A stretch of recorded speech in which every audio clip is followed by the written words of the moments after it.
Australia! We stayed in Australia for 1 month. There's a big debate about which people prefer New Zealand and Australia. We are both completely split. I prefer New Zealand. And I preferred Australia. So here are a few tips that we've got for you for travelling around Australia. Visas. You do need a visa for Australia, but it's fine. We've got the link below, as you can see, or on our website. This is free as long as you're only in Australia for up to 3 months. A massive thing to bear in mind when travelling around Australia is just how big it is. To put it into perspective, you can fit the whole of Europe in Australia and still have plenty of room to spare. As soon as you get to Australia, go to Peterpans. Not STA. Really good travel agent. We use them. They save you loads of money, loads of time, loads of hassle. Just get yourself there as soon as you can and book everything up. Goon. When you get to Australia, you'll suddenly realise that you really don't actually have that much money to spend. So, you're going to end up buying Goon. Goon is a box of really cheap wine. Just embrace it. It's really not that bad. It's really cheap and it's great. What is the transport options, the cost and the route to take? We went from Sydney all the way up to Darwin, but we did take an internal flight from Cairns across to Darwin. The most common route is from Melbourne up to Cairns. The ways to get around: the Greyhound bus, the Premier bus, the Oz Experience, or just by camper van and car. The Premier bus is the cheaper out of the 2 buses. It's about £138 to get from Sydney all the way up to Cairns. The Greyhound is a little more expensive, but it's the most well known. It's about £195 for a hop-on, hop-off bus ticket from Sydney up to Cairns. Although it's more expensive, it does have Wi-Fi and it has a toilet on board. We took this option, so I'm not sure if the Premier bus does. If you do decide to go to Peterpan, then you can include the bus ticket for Greyhound or Premier and it will save you a shed load of money. Third option is the Oz Experience. It's very similar to the Kiwi bus that we spoke about in New Zealand. It's difficult to say a price with that because you do get lots of trips included, so you can't really compare it. By camper van or car. Like we said at the beginning, Australia is huge. For us, as we were only there for a month, it didn't make sense to get a car or a camper van. But if you're in Australia for a bit longer, it might be really cool because you could find some really cool places that are out of the way of the bus route. So as an example of how good a deal you can get if you go to Peterpans, this is what we got. The transfer and entry fee for the Steve Irwin Australia Zoo, 3-day trip to Fraser Island, a 1-day Whitsundays tour, a 1-day boat trip out to the Great Barrier Reef plus an intro dive, 3-day Everglades tour, and 4 whole nights accommodation. And all of this only costing £550 per person. Places to go and things to do on the east coast of Australia.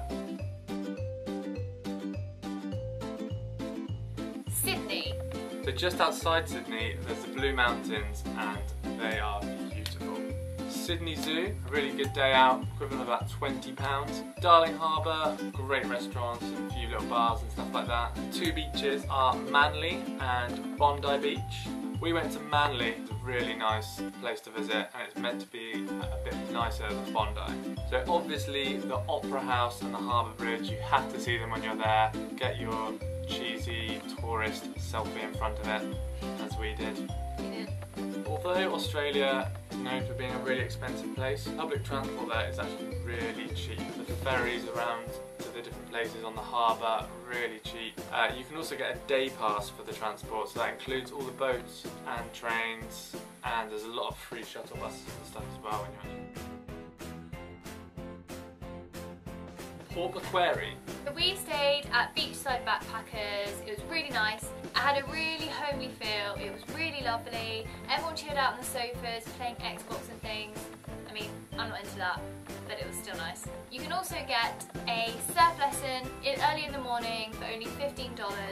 There's also a free koala sanctuary there, which was so lovely. It's free of entry, so you can just have a wander around. The women who work there are so sweet, and they told us all about the koalas that they had living there. Byron Bay. It is a cool little surfer town, quintessential Australian place to be.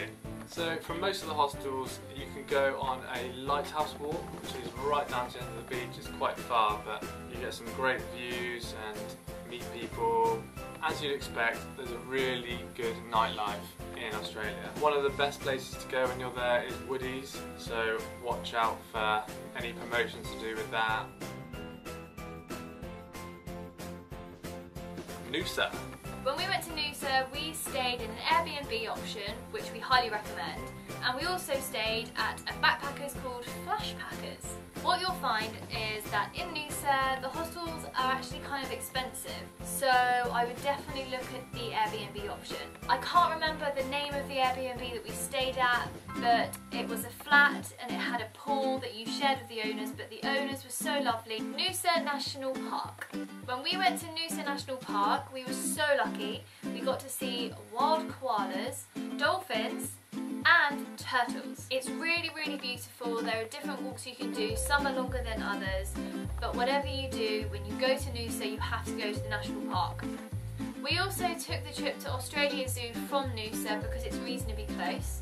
As well as that, we also did the trip to the Everglades from there, which was perfect. It worked out really well. So after the Everglades, we came back to Noosa and had a night to relax, enjoy our bed, and get fed. The Everglades is where two ecosystems combine. There's only two in the world. One is in Florida and the other is in Australia. So you have to go.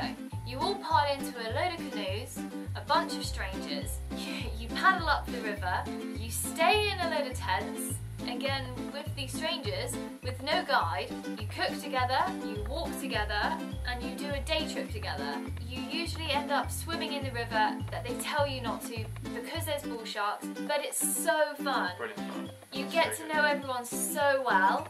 I don't regret doing it, and I don't regret swimming in the river.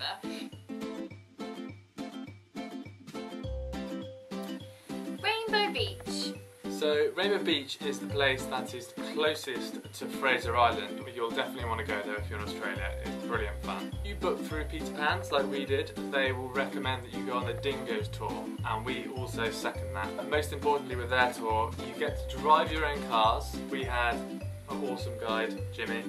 Brilliant fun, got involved with everyone, made everyone feel welcome. So Fraser Island itself is just completely made of sand, so driving there is a real challenge, but so much fun, and I highly recommend it. There are a couple of really cool things to do, like Lake Mackenzie, bright blue lake. There'll be pictures on our website, so take a look. Yeah. When you're on Fraser Island, you'll be camping. There's a little dance floor in the Dingoes camp. Everyone just has a brilliant time. So Rainbow Beach is much closer than Hervey Bay, which is the other place you can go to Fraser Island from. So we would recommend Rainbow Beach over Hervey Bay.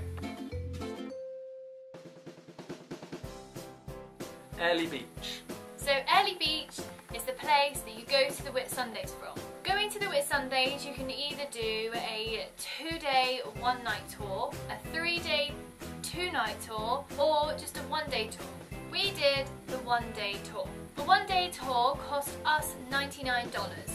We went with the Big Fury. We loved our day trip with Big Fury. The only thing was that we didn't go to the lookout point. So all of those pictures that you see with the swirly white sand is from the Hills Inlet viewpoint. What a lot of people don't tell you is that most of the boat tours don't actually go there. If you want that perfect picture, then make sure that your tour goes there. When we stayed at Ellie Beach, we stayed at Magnum's. It was about £12 per person. It was really cool, really sociable. It had barbecues. The dorms were really nice. The bathrooms were really nice. So we definitely recommend that.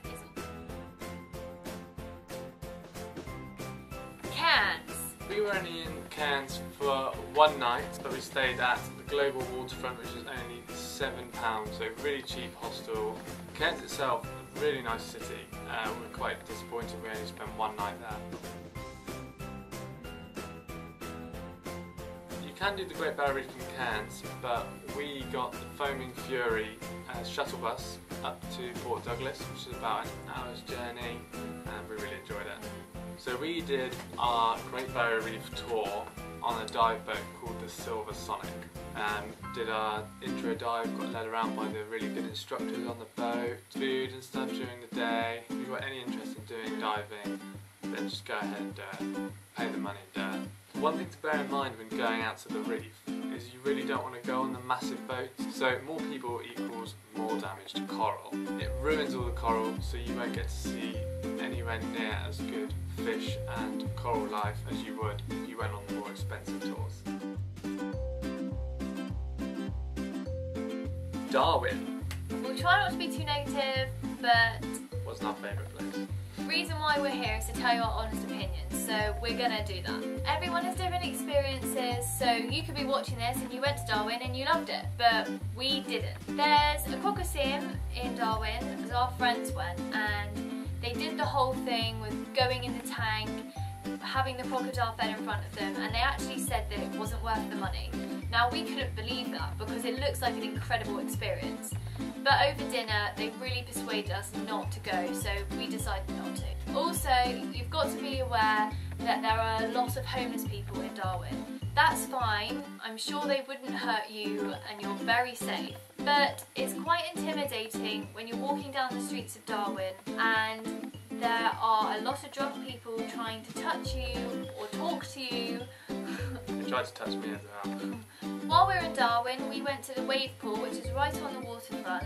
It's a really good price. I think it costs like £2.50 for the whole day. It's a really spacious big pool and you're gonna need it because Darwin is on another level. It's so hot. So even though we didn't enjoy Darwin as much as we thought we would, if you're planning on going, still go because you may have a completely different experience to us. So the places that we didn't go, but we wish we had done, Melbourne. We didn't get to go there because we didn't have enough time, and like we said at the beginning of the video, Australia is huge. You don't want to go for a month and end up rushing it. So make sure that if you want to go from Melbourne all the way up to Cairns, leave yourself enough time. But if you really want to do a skydive, then you've got to go to Mission Beach. Everyone we met who did skydives in Australia did it over Mission Beach. The main appeal for doing it at Mission Beach is that you get to do the skydive over the Great Barrier Reef. Also, the West Coast is really popular. That could be another route to look into.